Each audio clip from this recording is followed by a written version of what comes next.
Assalamualaikum warahmatullahi wabarakatuh. Alhamdulillah kelas 8 ketemu lagi dengan Ibu Mamai di pelajaran yang sama, ilmu pengetahuan alam, dan di bab 1 yang sama tentang gerak benda dan makhluk hidup di lingkungan sekitar bagian 2. Sekarang buka LKS-nya halaman 7. Kita akan belajar tentang sistem gerak manusia. Kita manusia ya. Pertama ada rangka. Tapi ntar dulu dengerin Ibu.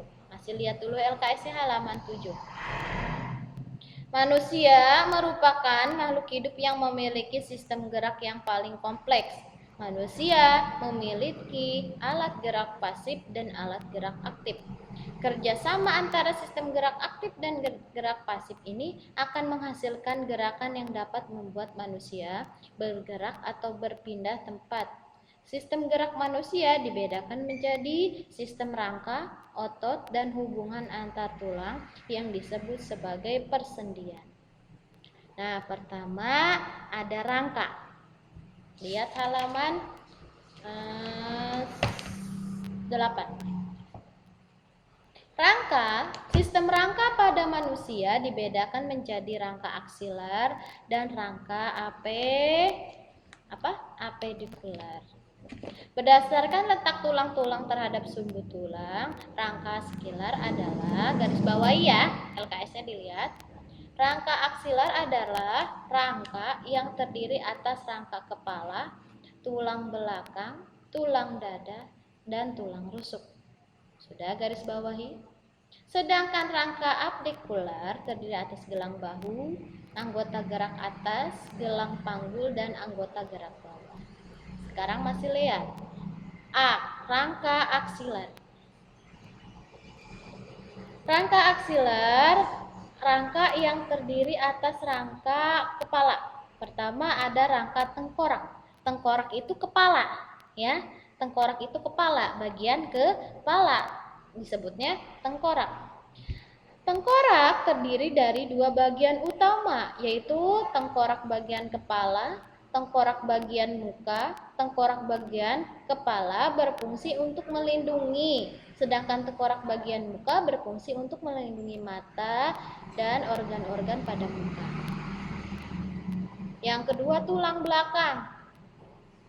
Tulang belakang terdiri dari 33 ruas yang meliputi 7 ruas tulang leher, 12 ruang tulang punggung, 5 ruas tulang pinggang, 5 ruas tulang kelangkang, dan 4 tulang yang menyatu. Yang ketiga, tulang rusuk, kostai. Tulang rusuk pada manusia terdiri dari 3 jenis macam, yaitu sejumlah tulang sejati 7 pasang, tulang rusuk palsu 3 pasang, dan tulang pelayang berjumlah 2 pasang. Tulang dada atau sternum. Tulang dada atau sternum terdiri atas 3 bagian. Bagian hulu melekat pada tulang selangka, bagian bawah tempat melekatnya 7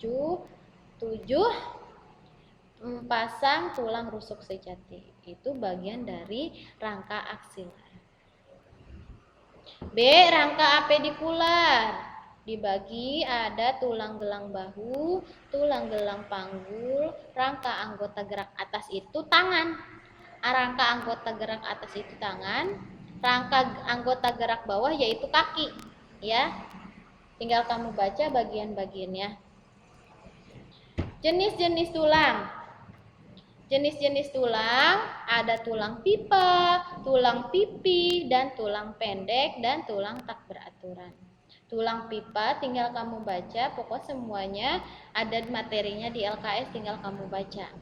Nah, dari jenis-jenis tulang ini ada sifat tulang yang dibedakan. Ada 2 jenis tulang rawan dan tulang sejati.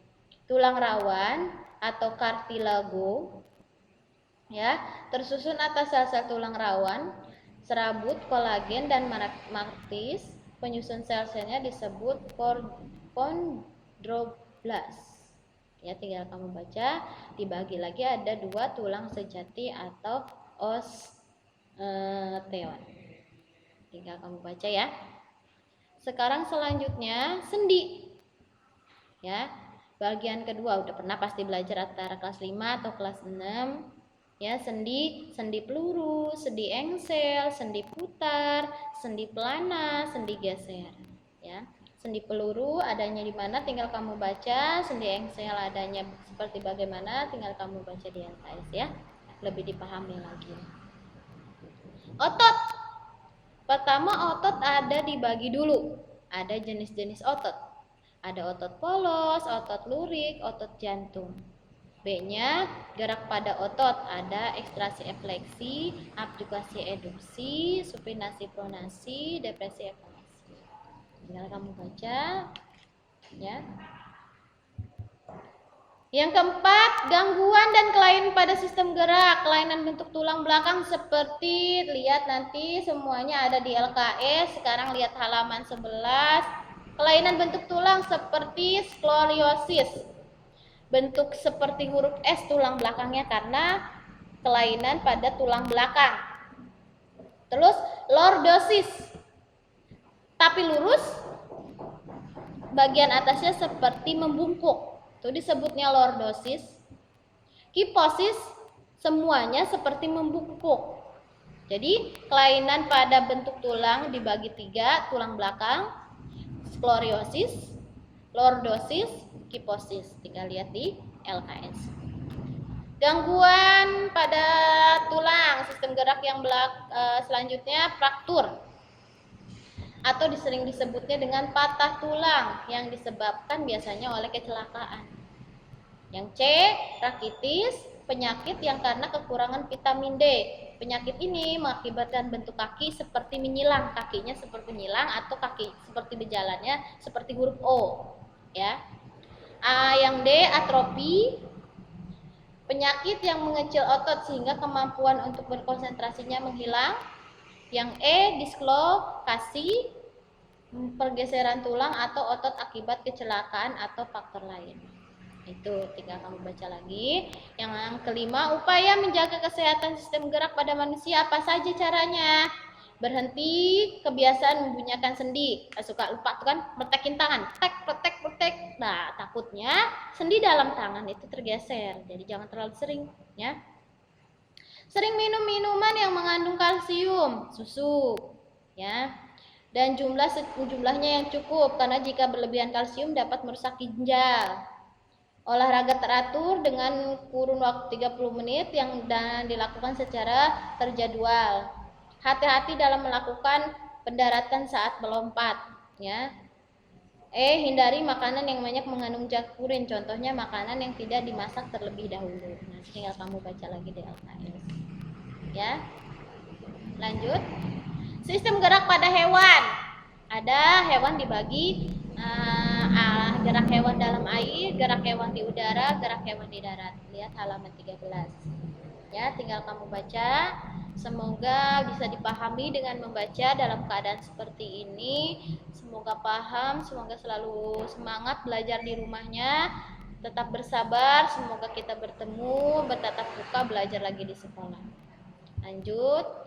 Sistem gerak pada tumbuhan. Lanjut lagi, masih di halaman 14. Sistem gerak pada tumbuhan ada gerak endonom, gerak higrokopis, gerak esionom, dibagi ada tropisme, gerak nasti, dan terakhir gerak taksis. Semuanya tinggal kamu baca di LKS karena semuanya ada di LKS, tinggal dibaca dan dipahami. Tugas, kerjakan tugas halaman, tugas mandirinya 12, 13, dan 15 halaman tugas mandirinya. Kirim ke ibu, beri nama, ya. Lalu kerjaan penilaian harian halaman 17 sampai 19 sampai bagian 2 tidak usah dikirim. Nanti ditilainya kalau sudah bertemu, ya. Jadi yang dikirim halaman 12, 13, dan 15, ya. Cukup sekian dari ibu, semoga dimengerti, banyak-banyak baca, ya. Dan wassalamualaikum warahmatullahi wabarakatuh.